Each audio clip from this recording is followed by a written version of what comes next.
Last year, I wrote and directed a short film. It was a lot of work, and one of the things that I had to do was I had to pick a cast and crew.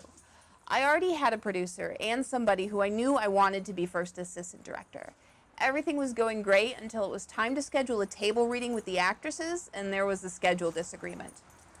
Today, you're going to see some conflict intervention strategies, like the 8 steps to listening, not siding with one party, establishing a pool of shared meaning, and separating the people from the problem, all within an OFNR framework. Let's take a look. Hey Tammy and Daniel, I've got a few dates for the table reading. I can do Monday, Wednesday, or Thursday from 8 to 10 p.m. I prefer the 18th, but based on what you guys think is best, please let me know. But we can't be waiting till the last minute. That's fine, thanks. If we need to, we can always have the table reading with whoever is available and fill in everyone from there. Sounds good. Hey cast and crew, we will be having the table reading on the 18th at Capitol Post starting at 8 p.m. Let me know if you need transportation arranged. Thanks. Jackson, I don't think it's okay to hold a meeting on such an important religious holiday for the people on the team. Mindy is out of the game the 18th, but I go to Temple the closing night the 19th. I'll leave it to you both, but prompting an inclusive production and then not being mindful of the need to change the date isn't a great look. Tammy, we have 2 practicing Jews in the cast, and I even go to the temple on Yom Kippur. I still don't know Jackson, so can you talk to him and ask him to be sure to pick a date that doesn't conflict? Asking everyone to jump on a call with 1 week notice is not great. Hey cast and crew, don't worry. We will not be having a table reading on Yom Kippur. We will keep in touch soon about the date for a table reading. I agree, it's not a good look. But at the same time, for the past couple of weeks, I've been trying to coordinate a few things that included a production meeting. And I'm just now getting info. So it's not a problem if you want me and Tammy to handle doing it. But Daniel, just to keep in mind moving forward, when we choose a date and it needs to be canceled, please make sure we are all on the same page before you send it out. Because that's also not a good look. Tammy, I'm sorry, but I'm going to have to back out of this production. I've been working really hard to coordinate all this with you, but you made me the first AD and asked me to schedule these things. I'm not going to be talked to like this. I'll give you all the paperwork I've done so far and refund the advance pay you've already given me. After that first email, I came back to a real mess. The cast was confused, the producer was upset, and my first AD had suddenly up and quit. I know both Daniel and Jackson. They're good people and they're friends of mine. I had to find a way to fix things and keep both people on the production without taking sides. I had to keep the people separate from the problem and find a win-win for everybody. First, I went back and forth between them individually and talked to them so I could understand both of their perspectives.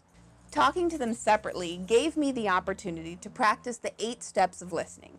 I had to be aware of my own role in the conflict and aware of their core identities as people. Things were kind of heated, so it was important to manage the feelings of the conversation and keep them level-headed. I needed to both understand what had happened and why. Hearing was the most important part. I had to listen to why they felt that way about what had happened. Seeing through a different lens was helpful too. If I was in their shoes, what would I have done?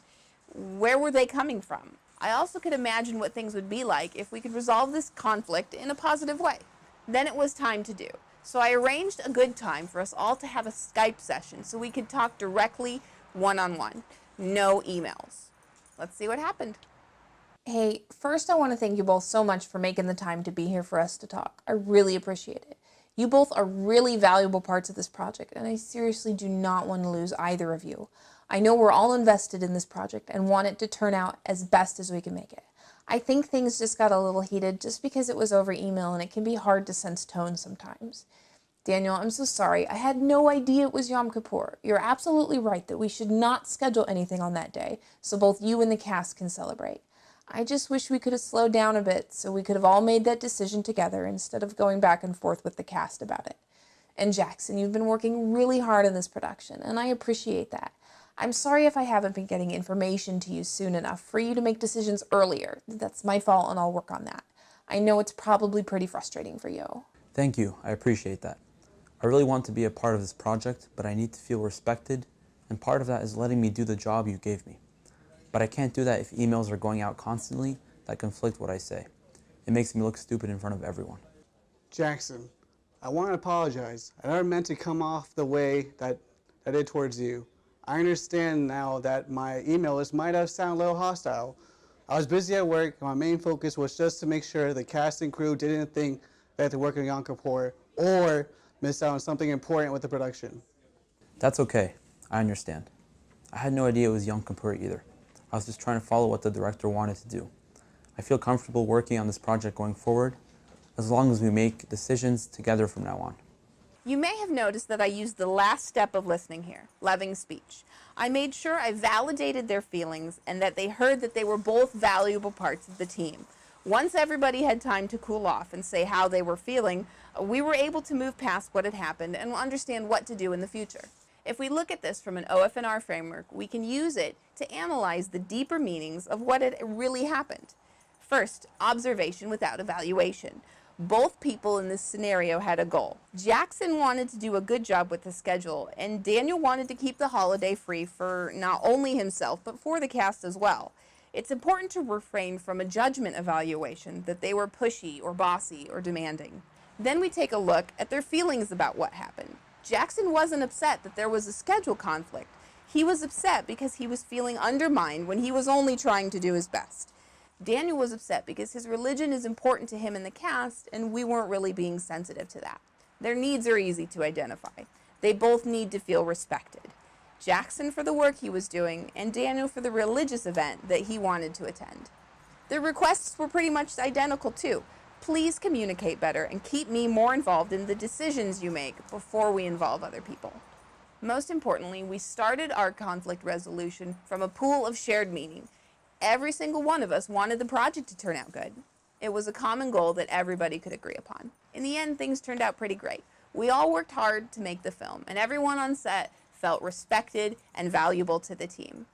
Overall, it was a pretty great resolution.